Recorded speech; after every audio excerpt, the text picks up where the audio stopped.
नमस्कार, मैं हूं अजय कुमार और आप देख रहे हैं द देसी अड्डा। एक बार फिर हमारे साथ चर्चा में है द देसी अड्डा के वरिष्ठ संपादक राकेश तिवारी। आज हम बात करेंगे छपरा की, वो छपरा जहां से लालू यादव एमपी हुआ करते थे, वो छपरा जहां से राजीव प्रताप रूढ़ी जीत के आते हैं। विधानसभा चुनाव में छपरा विधानसभा भी अपने आप में एक चर्चा में है और इस चुनाव में छपरा के लिए कौन कौन अपने टिकट के लिए पूरा आजमाइश करेंगे, अपनी ताकत लगाएंगे, आज उसी पर हम चर्चा करेंगे राकेश जी से। तो आइए बात करते हैं कौन कौन है छपरा से। राकेश जी, कौन कौन आ रहे हैं छपरा से? देखिए, छपरा की जैसे आप नाम लेते हैं ना, जी तो छपरा लालू प्रसाद यादव की राजनीतिक विरासत वाली सीट मानी जाती है। बिल्कुल। क्योंकि जब लालू यादव पहली बार अपनी राजनीति की शुरुआत कर रहे थे तो इसी छपरा से सांसद बने थे और इसी छपरा के सोनपुर से वो लगातार विधायक रहे। बिल्कुल। उनकी पत्नी राबड़ी देवी भी छपरा से चुनाव लड़ी हैं, वो सांसद रहे हैं छपरा से। तो आप देखेंगे तो लालू प्रसाद यादव की लोकसभा में जो शुरुआत और वो जो छपरा से। विधानसभा में शुरुआत, वो दोनों छपरा से ही जुड़ा हुआ जी है। तो उस छपरा में जब अब लड़ाई होगी छपरा विधानसभा सीट के लिए, तो आप समझ सकते हैं कि कितना महत्वपूर्ण है। 2015 के चुनाव में यहाँ सीएन गुप्ता जीते और उसके बाद से 2020 में भी वो लगातार जीत गए। सीएन गुप्ता बीजेपी के विधायक हैं। अब सीएन गुप्ता पिछले 5 सालों से लगातार इस क्षेत्र में बीजेपी के विधायक के तौर पर प्रतिनिधित्व कर रहे हैं। उससे पहले वो निर्दलीय चुनाव जीते थे, लेकिन वो बीजेपी में शामिल हुए। बीजेपी ने यहाँ से कन्हैया सिंह को टिकट दिया था और वो चुनाव हार गए। लेकिन चूंकि सीएन गुप्ता भी बीजेपी के ही कार्यकर्ता थे, उसी जमात के थे, तो इसलिए फिर उन्होंने बीजेपी ज्वाइन कर लिया। विचारधारा उनकी नहीं बदल पाई। हाँ, तो उसी के थे। तो लेकिन जो 10 वर्ष बीते, इसमें सीएन गुप्ता का उम्र अब 70 हो चला है। सीएन गुप्ता का उम्र अधिक हो चला है और इसीलिए माना जा रहा है कि सीएन गुप्ता अब उतने प्रभावी नहीं है और पिछले 10 साल का एंटी इनकम्बेंसी भी है, इसलिए उनके टिकट पर थोड़ा संशय है जी। और इसलिए ये चर्चा हो रही है कि आखिर सीएन गुप्ता नहीं तो कौन।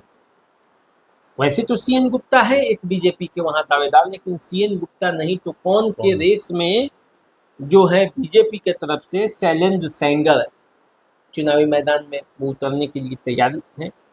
लगातार वो क्षेत्र में काम कर रहे हैं, बीजेपी कार्यकर्ताओं के बीच जा रहे हैं, लोगों के बीच जाकर अपना चुनाव अभियान एक तरह से कहिए तो वो कर रहे हैं। एक दावेदार।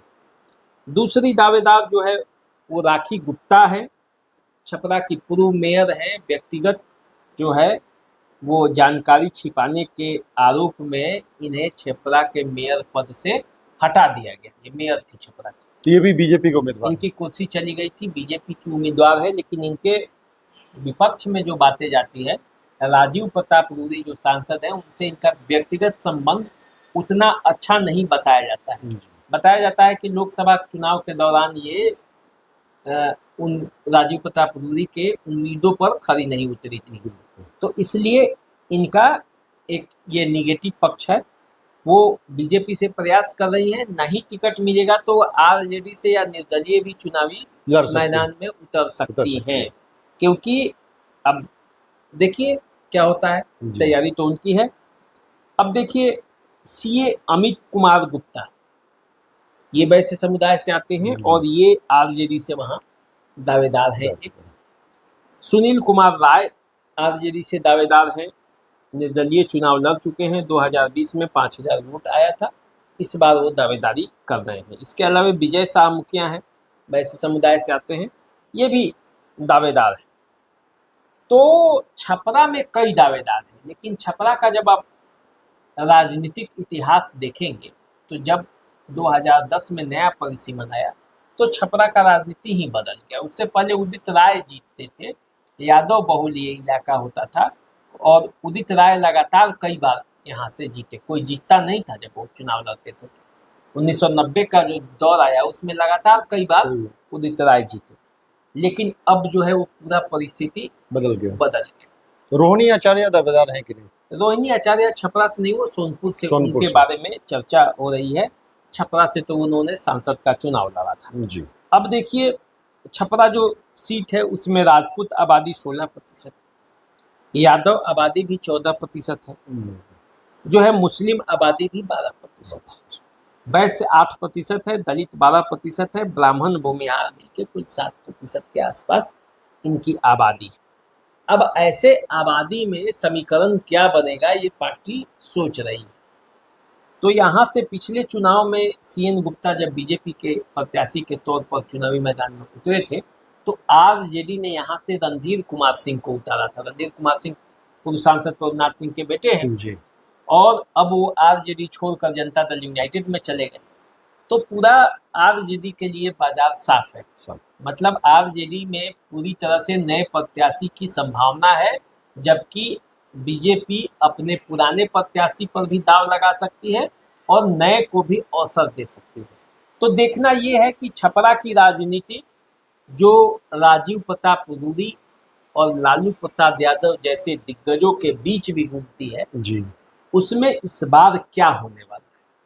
क्योंकि देखिए, छपरा जो है वो मुख्यालय का सीट है। छपरा में वैश्य वोट भी महत्वपूर्ण भूमिका अदा करते हैं, शहरी वोटरों की संख्या है, तो ये बीजेपी की अब मजबूत सीट मानी जाती है। बीजेपी यहाँ से चुनाव जीत जाती है और जीतकर अपना परचम वो लहराती है। तो आरजेडी के लिए चुनौती भी है, यहाँ से जन सुराज के भी कैंडिडेट चुनावी मैदान में उतर सकते हैं। अब देखिए, जेपी सिंह जो आए हैं आईपीएस अधिकारी के पद से छोड़कर जी, जनसुराज ज्वाइन किया है, तो उनके लिए भी छपरा सीट हो सकता है, जनसुराज का एकमा हो सकता है। माझी से तो वाईबी गिरी के लिए वो घोषणा संभवतः हो चुका है और वहाँ से वो तैयारी कर रहे हैं। लेकिन यदि आप जयप्रकाश सिंह की सीट देखेंगे, वो चुनाव लड़ने की तैयारी में है, तो उनके लिए छपरा हो सकता है, उनके लिए एकमा हो सकता है, उनके लिए सोनपुर हो सकता है।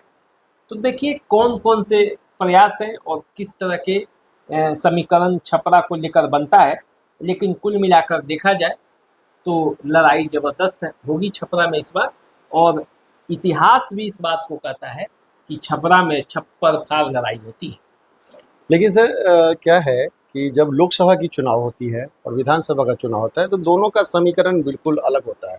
लोकसभा में कई बार राष्ट्रीय मुद्दे हावी होते हैं, तो विधानसभा के चुनाव में क्षेत्रीय मुद्दे हावी होते हैं और कई लोकल समस्याओं को लेकर भी लोग चुनाव में उतरते हैं।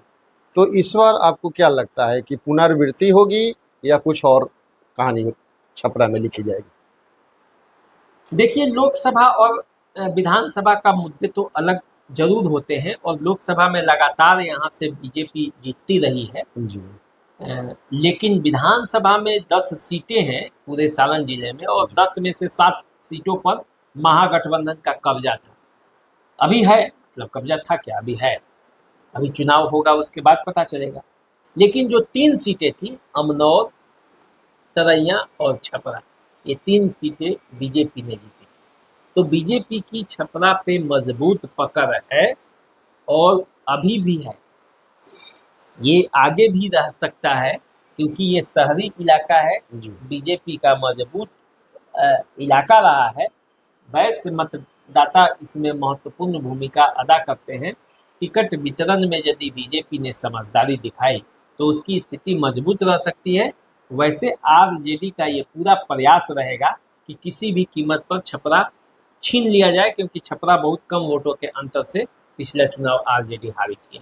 जी, तो कुल मिलाकर देखा जाए तो छपरा में जो दावेदारी रही है वो भारतीय जनता पार्टी की मजबूत रही है, लेकिन आरजेडी भी कभी भी टक्कर देने में पीछे नहीं रहा है। इस बार के चुनाव में क्या होता है ये आप इंतज़ार कीजिए और चुनाव के बाद इसका नतीजा आपको पता चलेगा। फिर एक बार हम उपस्थित होंगे नए विधानसभा के साथ। राकेश जी होंगे चर्चा में, तब तक के लिए दीजिए मुझे इजाज़त। नमस्कार। नमस्कार।